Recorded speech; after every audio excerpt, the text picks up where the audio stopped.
How you doing, YouTube? Matt with Massive Beer Reviews, back with another review. A little bit of wit beer time, a little different wit beer time in the form of Blacklist Brewing's Rhubarb wit. Rhubarb. I'm a fan. I love rhubarb pie. It's not, it's acquired taste. Not a lot of people like it, but I dig it. But I don't think I've ever had it in a beer before, so I'm super excited to give this a whirl. This is, I think, my second or third beer from these guys. A couple months back, I actually ended up getting a box of Minnesota beers from an acquaintance, and one, I believe it was one, might have been two Blacklist beers were in there. Reviewed them, and then, about a month or so ago, the owner reached out, and he's like, hey, man, love the review. He's like, I'd like to send you a couple more, and he tossed me 4 beers in a box. Just got them a couple days ago. Dying to dive into this, so here we go. As far as what it says on this can, it says Rhubarb Wit, Belgian-style wheat ale, brewed with spices and rhubarb. 6% alcohol by volume, Blacklist Artisan Ales, Duluth, Minnesota. On the back here it says, sophistication with a bite, pairing the spicy complexity of this worldly style with a bunch of rustic Minnesota nostalgic rhubarb. Taking a different form than the sweet desserts your mother used to make, the rhubarb plays a key role in adding a tartness to this enigmatic ale, or style, sorry. Proudly brewed in Minnesota. They want a tulip. That'd be that. Label-wise, it's cool. I dig their can art. I love the logo, the whole nine. The whole geometric pattern thing, which is this essentially is, can be a little bit too cool for school or whatever. This one, for me, kind of lands better than a lot of the other ones have in the past. So, yeah, there you go. I like it. So, get a little rhubarb going on here. So, I mean, what are we expecting here? I mean, we're expecting a wheat beer. Is it American wheat? Is it traditional kind of, Belgian-style wheat? That remains to be seen. But, like it said on there, you had a little bit of kind of like a funky vegetal tartness, I guess you would say, from the rhubarb.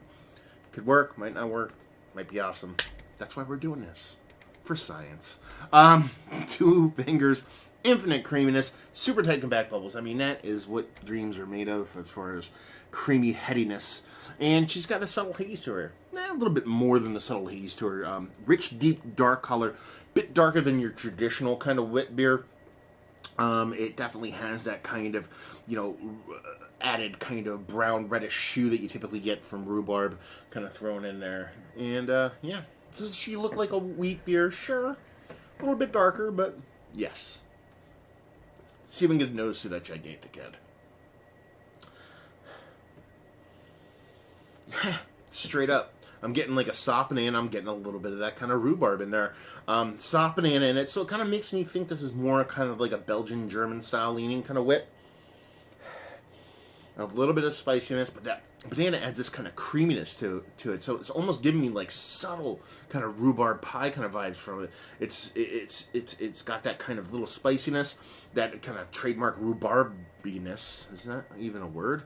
And then that kind of banana ester from that kind of yeastiness just adds that added component of creaminess to it, kind of like how lactose does every now and then. So yeah, it's coming off sweeter, a little bit more desserty than I expected it to, but that's not a bad thing. It smells pretty damn good. So, she looks fun. She smells pretty fun. See what she tastes like. Cheers.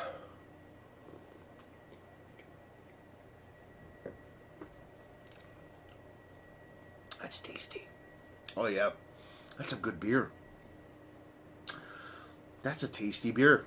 And you get this big spice component from it. It's almost like a jacked up version of like a saison kind of yeastiness. You're getting kind of like a white, maybe even verging on black pepperiness to it. But then you get that kind of creamy banana thing going on from that kind of yeast estery thing, combined that with a super creamy mouthfeel. It almost like again, lactose vibey in its creaminess. It lends itself to being like, okay, you're dealing with dessert here, and you get that kind of spicy, yet a little bit bitter, unmistakable, but at the same time not out in left field kind of rhubarb component. Just adds up to being kind of like a subtly kind of rhubarb pie. If they named this kind of like rhubarb pie wit or something, or even just dropped the wit from it and said rhubarb pie, I'd be okay with it. Do you know what I mean? Because that's what I'm getting here. I'm getting those kind of just subtle vibes of that kind of rhubarb pie. That's tasty. And it's not like a gimmick. It doesn't come off as just let's put something in a beer and it comes off weird. It all kind of complements itself. Like I said, I can't keep not talking about words. That kind of banana component combined with that rhubarb and that spiciness, it all kind of comes together in a perfect kind of melody of a pretty tasty good stuff. You have a lot of beers. I mean, pumpkin beers are known for this, but you have a lot of beers that sometimes go out in a little bit of left field with ingredients sometimes.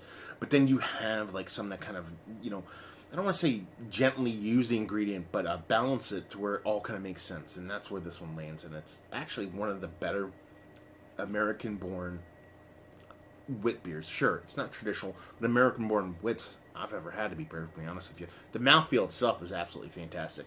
Combine that kind of banana, which I always go over on, pretty bonkers for with your wheat beers. I had a component of rhubarb. I'm a fucking fan. Let's put it that way. I dug the beer that I had from last time. I don't remember if it was 1 or 2 still. But this is kind of fun. First one out of the chute. Pretty tasty stuff. There's like 4 different beers, and this one just stuck out because how many times can I say rhubarb in a review? I don't know. Anyway, let's get to the chase. Cut to the chase. Talk about it. Is this one of the better wit beers that I've had as of late? Actually, yeah. Sure, it's not super traditional, but who cares? It's tasty as hell. It gives you enough of that kind of old school, kind of really nice banana estery, kind of wheat beer vibe that I covet personally, and takes it to the next level with the kind of spicy, kind of slightly tart. It's not a tart beer, but there's this kind of earthy, greeny tartness to it. That's what it is. It's not like a sour tart. Adds that extra component to that kind of wheat, that traditional wheat, and makes it its own thing. And that's pretty fucking cool. Value and availability? Don't know. Probably, I would assume, Duluth area, Minnesota area only. Brewery only? I don't know that either. And just say, maybe someone can chime in. And just say if you like what will you like this. If you like rhubarb pie. If you like wit beers and you want to see an American brewery kind of riff off that and kind of do their own thing in a really good way. Like I said, it's far enough away from the traditional beers to where, your BJCP nerds would freak the fuck out. But at the same time, it has enough of those components to kind of keep it in check. But it adds its own twist to it, which is kind of what beer is all about, I think, is, creating your own voice. And that's what this beer has in spades. So there you go. Another review in the books. Hopefully you guys enjoyed it. If you didn't, down there, words and stuff. Facebook, Twitter, Instagram, and Tapped. Massive Beers, all 4 of those places if you want to check this dude out anywhere else. And yeah, another review down. So hopefully you guys enjoyed the review. Hopefully enjoying a nice rhubarb-based beer right now, because you get those all the time. And hope to see you next time. Cheers.